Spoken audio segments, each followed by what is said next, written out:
안녕하세요. 이현욱입니다. 고생들 많으시죠? 일요일 날까지. 저 오늘 선거운동 한 달 정도 뛰었는데요. 그거 뛰면서 느낀 소감, 앞으로 무엇을 해야 될 것인가, 대한민국을 어떻게 바꿔야 될 것인가, 이런 것들에 대한 말씀들을 좀 국민들께 드리고 싶어서 이 자리에 섰습니다. 제목부터 그냥 준비된 대로 읽어드리도록 하겠습니다. 문재인 대통령이 천명한 헌법 10조 시대를 열겠습니다. 최고위원이 되어 국회에 헌법 10조 위원회를 만들겠습니다. 8월 29일 전국 전당대회 최고위원 후보로 입후보한 기호 7번 이원욱입니다. 어제 비가 내렸습니다. 수해복구 지원을 위해 찾았던 전북 남원과 충북 음성이 떠올랐습니다. 만신창이가 되었던 그곳에서 희망을 싹트이기 위해 노력하고 있는 주민들에게 다시 시름이 생기지 않을까 걱정이 됐습니다. 노무현 대통령께서는 이런 말씀을 하셨습니다. 가지수만 쭉 늘어놓고 반찬은 그득한데 국민이 보기에는 계속 허기지는 정책만 내지 말고 전적으로 문제 해결에 도달하는 정책을 마련해야 한데, 현장에 가면 이 쓴소리가 가슴에 와닿습니다. 탁상에서 마련된 재난지원금이 수해 주민들에게는 턱없이 모자란 액수임을 알 수도 있었습니다. 가지수만 늘어놓은 반찬이 중요한 게 아니라 지금 당장 원하는 반찬을 국민들께 드리는 게 정치가 해야 할 일입니다. 노무현 대통령님의 이 말씀은 김대중 대통령님의 서생적 문제의식과 상인적 현실 감각을 가져야 성공할 수 있다라고 하는 말씀과도 일치합니다. 전국의 시민들을 만나며 이 말씀이 얼마나 필요한 때인지 알 수도 있었습니다. 전 세계가 저성장에 코로나19까지 겹치며 그 여파가 우리에게 스며들고 있습니다. 집중호우도 찾아왔습니다. 힘내십시오. 그곳에서 이 말씀밖에 드리지 못하는 제 처지가 송구스러웠습니다. 저는 다시 여의도로 돌아올 것입니다. 민생과 호흡하던 한 달의 시간, 저는 만났던 문제들을 해결하기 위해 다시 나서야 합니다. 1. 모든 국민은 인간으로서의 존엄과 가치를 가지며 행복을 추구할 권리를 갖는다. 2. 국가는 개인이 가지는 불가침의 기본적 인권을 확인하고 이를 보장할 의무가 있다. 저는 우리 사회가 지금 가져야 할 가치를 헌법 제10조에서 찾습니다. 국가 경제 규모는 괄목할 만한 크기로 성장했지만 사회 곳곳에 스며 있는 사회 양극화, 저출산 고령의 문제, 지방 소멸의 위기, 급속한 4차 혁명 시대의 도래 등으로 우리 국민 개개인은 과연 존중받고 있는가 물음을 던지게 됩니다. 문재인 대통령께서 광복절 국민 개개인의 진정한 광복을 행복으로 인식하며 헌법 10조 시대를 열 것을 천명했습니다. 저는 이제 헌법 10조 정신을 국회가 나서 구체적으로 제도화하는 데 노력을 기울여야 한다고 생각합니다. 진정한 인권을 존중받지 못하는 국민들에게 국가의 책무를 다해야 합니다. 제가 하겠습니다. 최고위원이 되어 국회에서 헌법 10조 위원회를 만들어 가장 낮은 자리에 있는 국민들이 존중받고 행복할 수 있는 제도들을 집중적으로 만들어 가겠습니다. 가장 먼저 제가 주력할 지역은 아동과 청소년입니다. 저는 20대 국회 1호 법안으로 보호 종료 청소년의 자립을 돕는 좋은 어린법을 발의했습니다. 단돈 500만 원만 갖고 보호시설을 나가야 하는 18살의 청소년, 그들이 존중받고 행복하기 위해서는 좋은 어른이 필요합니다.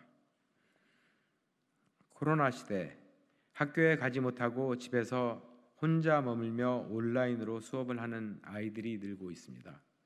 급식을 하지 못해 굶거나 돌봄을 받지 못해 혼자 시간을 견뎌야 하는 아이들도 늘고 있습니다. 아이들에게 따뜻한 돌봄으로 존중을 보여줘야 합니다. 부모보다 빈곤한 세대, 청년, 등록금 문제, 주거 문제, 취업 문제를 들여다보고 공정의 가치를 관철시켜 나가겠습니다. 국민 여러분, 내일과 모레 24일과 25일 양일은 권리당원 투표가 있는 날입니다. 권리당원은 민주당의 중심이자 미래입니다. 여러분이 있어 민주당이 있습니다. 권리당원과 함께 재보궐선거 승리, 대선 승리를 향해 나가겠습니다. 당 대표 전략가로서 전략으로 승리하는 길을 열겠습니다. 나태주 시인의 풀꽃이란 시가 있는데 1, 2, 3편이 있습니다. 그 중에 2편이 있습니다. 풀꽃이 나태주, 이름을 알고 나면 이웃이 되고 색깔을 알고 나면 친구가 되고 모양까지 알고 나면 연인이 된다. 아, 그것은 비밀. 저는 당 생활을 하며 대한민국을 잘 알고 있다고 자부해 왔습니다. 그러나 한 달여 기간 동안 제가 알고 있는 것이 이웃, 친구 정도였음을 깨달았습니다. 비로소 이제 대한민국의 모양까지 알게 됐습니다. 이제 국민의 연인이 되어 함께하겠습니다. 대한민국 국민과 함께, 권리당원과 함께, 민주당과 함께 헌법 10조 시대를 열어나가겠습니다. 기호 7번 이원 후보에게 그 자격을 주실 것을 간곡히 부탁드리겠습니다. 네, 고맙습니다. 질문 없으시죠? 뭐 특별한 팩트가 없어가지고. 네.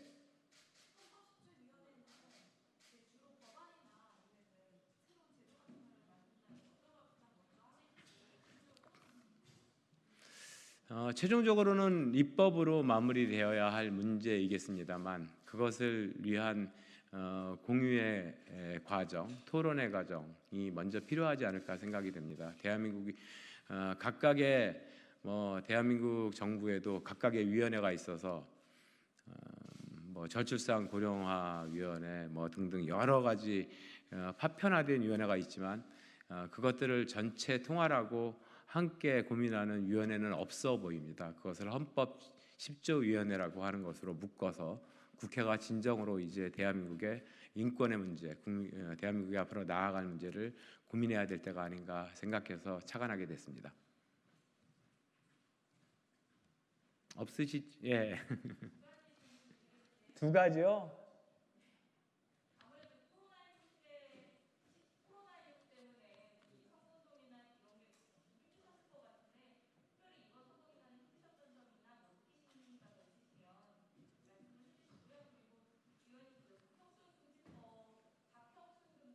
네.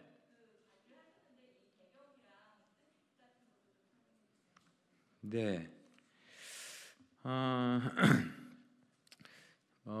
기자분들이 다들 아시겠지만 제가 굉장히 낮은 인지도로 출발했습니다. 저런 사람이 삼성 국회의원이야? 듣보잡 아니야? 이런 상태였고요. 실제로 현장을 다니면서 그 인지도가 낮은 것 때문에 굉장히 고생들을 많이 했고 힘들었습니다.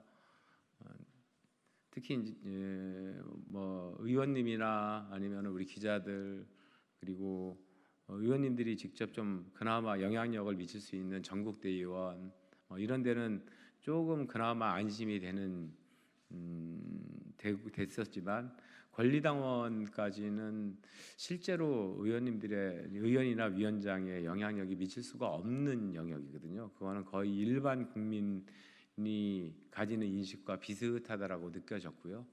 뭐 일반 국민 전체는 아니겠지만 민주당의 지지를 보내는 국민들이요. 그래서 굉장히 낮은 인지도 때문에 뭐 모르는 사람한테 투표를 할 수는 없으니 그 인지도가 낮은데 어떻게 지지까지 이끌어낼 수 있겠습니까? 그것이 제일 힘들었는데 코로나19로 인해서 언택트 전당대회 그리고 특히나 이제 수해까지 겹치면서 거의 대부분의 행사들이 취소가 되고 저희 내부적으로도 그나마 당원들과 좀 만나려고 했던 그러한 행사들마저도 할 수가 없었습니다. 그래서 그 부분이 굉장히 어려웠던 지점이고요. 그것이 전당대회를 통해서 당은 새로운 미래 비전을 설계하고 새로운 혁신의 모습을 만들어가면서 국민들한테 지지를 호소해야 될 이러한 필요성이 있음에도 불구하고 완전히 그 관심 영역으로 바뀐 지점, 이것이 관심 영역으로 떨어진 지점, 이것이 민주당 전당대회 가지는 기본적인 한계에다가 저 개인적으로도 인지도를 높이는데 굉장히 힘들었다. 이런 말씀을 좀 드리겠습니다. 그리고 두 번째가 그거야 뭐 만든 배경에 대해서는 너무 잘 아시잖아요. 집회를 허용을 했는데 뭐 이제 자유민주주의 국가에서 집회가 허용할 수 있다라고 보여지는데요. 근데 재난이라든가 감염병과 같은 이러한 문제가 처했을 때 그것을 예상이 됨에도 불구하고 무조건적으로 민주적 질서라고 하는 가치만을 우선 세워서 집회를 허용하지 하는 것이 올바른가 하는 것에 대해서 근본적 의문이 생겼습니다. 당시는 이미 2차 감염 팬데믹이 우려될 수 있다라고 하는 전문가들의 얘기들이 굉장히 많았고 실제 그것을 허용하지 말아야 된다라고 하는 전문가들의 의견이 있었음에도 불구하고 이제 박형준 판사가 그거를 허용함으로 해서 사실상 그 우려가 현실화됐지 않습니까? 근데 집회를 허용한다 하더라도 그런 감염병 문제라든가 재난의 문제가 덮쳤을 때는 그쪽의 전문가의 의견을 좀 청취할 필요가 있다. 그냥 판사가 전문가들의 의견에 청취 없이 독단적인 판단으로만 해서는 안 될 것 같다. 워낙 감염병이라고 하는 거는 아주 특수한 질병 그리고 특수하게 퍼져나갈 수 있는 병이기 때문에 더더욱 그러하다라고 해서 이번에 법안을 발의하게 됐습니다. 이제 마치도록 하겠습니다. 이거 또 있네. 네? 네, 저는 2차 재난지원금보다는 조금 더 고민을 하고 있는데요. 이미 한 15조 정도의 4차 추경은 필요하지 않겠냐라고 하는 얘기를 했었고요. 그 이유는 15조의 근거나 이유는 뭐였냐면 더 악화될 거라고 생각하는데 어찌됐든지 현재로서는 우리 기재부에서 얘기하고 있는 대한민국의 올해 경제 성장률을 0.1%로 보고 있습니다. 그런데 그 정도 0.1% 성장하면 0% 정도의 성장이라고 보여지는데 0% 성장이 됐을 때 이 늘어날 실업의 문제 그리고 서민 경제에 대한 타격의 문제 이거를 국가가 나서서 해결하지 않으면 절대로 안 되겠다라고 하는 생각이었고요. 최소한 2%는 아니어도 1% 정도의 성장은 올해 필요하다라고 생각하게 됐습니다. 그러면 1% 성장하려면 0.9%의 추가 재정 투입이 필요한데요. 우리나라의 1년 총 GDP가 1,800조 정도 되고요. 그 중에서 0.9% 정도를 곱하면 한 15 내지는 16조 정도가 됩니다. 그래서 최소한 그 정도의 추경을 편성해서 국가 재정을 투입을 해야 그 최소한의 서민 경제의 파탄을 막아낼 수 있다라고 하는 게 저의 생각이었습니다. 그리고 그러면 15조 내지는 16조의 편성을 추경 4차 추경을 어디에다 쓸 것인가라고 하는 거는 재정당국과 정부와 당정청 회의에서 좀 심도 있는 논의가 필요해 보이는데요. 저의 기본적인 생각은 뭐 재난 기본소득에서 지난번처럼 온 국민에게 나눠주는 이런 방식도 있을 수 있겠고, 그리고 보다 더 어려워진 서민 경제의 활성화를 위해서 투자하는 선별적 투자도 필요하지 않겠는가라고 하는 생각을 두 개 동시에 갖고 있고요. 이것을 한번 같이 논의를 한번 해보면서 결정하도록 하겠습니다. 어찌됐든 추경 4차 추경은 반드시 필요해 보인다라고 생각이 들고요. 이거는 아마 기자분들하고 제가 그 3차 추경이 끝났을 때부터 이미 저 돈 가지고 택도 없다. 아마 4차 추경 정부가 안 할 수 없는 상황이 도래할 것이다라고 했던 얘기들을 많이 드렸던 것 같습니다. 근데 이제 그때만 하더라도 경제 성장의 목표치 뭐 이런 것들이 나오지 않은 상태여서 4차 추경에 대한 금액을 액수를 얼마 정도로 할 것인가라고 하는 것이 저로서도 감잡기가 어려웠는데, 최근에 기재부에서 0.1%의 목표치를 보면서 최소한 1%는 돼야 된다라고 하는 생각을 갖게 됐습니다. 네, 왜 이렇게 질문이 많은 거예요? 네? 선별적이냐?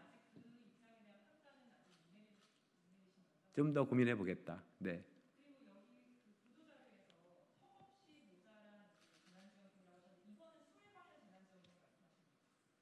그렇죠. 수해 재난 지원금. 특별 재난 지역으로 선포가 되면 이제 국민들은 특별 재난 지역으로 선포해 달라고 하는 게 수해라든가 재난이 나면 굉장히 큰 요구거든요. 그 지역 주민들의 요구.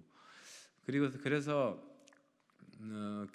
아마도 한 시군구 단위로 30억 이상인가 300억인가 제 기억은 제 숫자를 정확히 기억 못하는데 그 단위에서 그 정도 액수가 거기에 피해가 나면은 특별 재난 지역으로 선포하는 방식이 있습니다. 근데 요즘에 기자분들께서도 잘 아시다시피 수해라든가 재난이라도 하는 게 그렇게 폭넓게 이루어지진 않잖아요.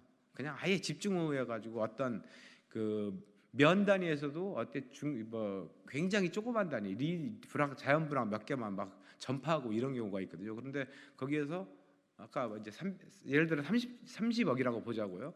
그러면 예를 들어 어떤 이번에 구례군 같은 경우에 전체 보면은 28억 원이 손해가 봤어요. 그럼 특별 재난 지역으로 선포가 되지 않습니다. 한 지역은 그 중에 몇몇 지역은 많이 대파돼 가지고 있었어도 그런 경우에 그래서 이번 정부에서 그런 특별 재난 지역을 선포하는 기준을 일단 바꿨습니다. 그래서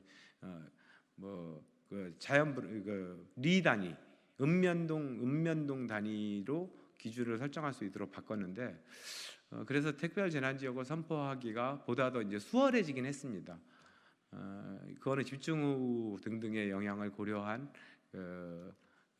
지정 방식을 바꾼 건데요. 문제는 그러니까 그래서 국민들은 특별 재난 지역으로 해달라고 하는 요구들이 굉장히 많은데 사실은 그건 특별 재난 지역이 선포가 된다 하더라도 공공시설이라든가 이런 것들에 대해서는 국가가 과거에 일반 재난 지역은 지자체하고 같이 그 매칭을 해가지고 복구 비용이 들어가야 한다면 특별 재난 지역으로 선정이 되면은 그 국가의 재정 투자 비용이 비율이 훨씬 높아져요. 그래서 이제 요구를 하는 건데 개개인 일반 그 피해 당사자인 국민들에게는 돌아가는 혜택이 없습니다. 특별재난 지역이 지정이 된다 하더라도 그래서 일례로 가옥이 침수됐을 때 그 전에는 이제 100만 원을 줬는데요. 그거를 이제 좀 늘려가지고 200만 원을 줬는데 가옥 침수라고 하는 게 이번에 가보신 남원이라든가 등등에 가보신 기자분들도 계시겠지만 남원이 딱 1층이 가옥이 침수가 됐는데요. 하루 반 정도가 침수된 상태로 있었는데 그 안에 있는 모든 시설을 다 뜯어내야 됩니다. 예를 들어서 그 벽도 다 나무로 된 거 다 뜯어내고 천장도 다 뜯어내고 거기는 가전제품 이런 거 싹 버리고요. 그럼 200만 원 가지고 그것이 현실적 복구가 가능하겠냐? 없겠죠. 그래서 그런 것들이 보다 더 현실화된 그 지원책으로 바뀌어야 될 필요성이 있다라고 하는 그런 말씀을 드린 겁니다.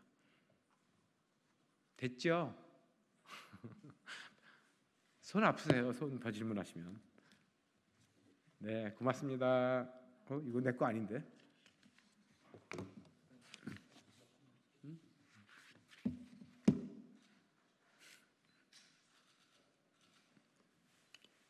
제가 사실 오늘 식사를 좀 대접해드리고 싶었는데 너무 한가해 보여가지고 끝나고 나가지고 대접해드리도록 하겠습니다.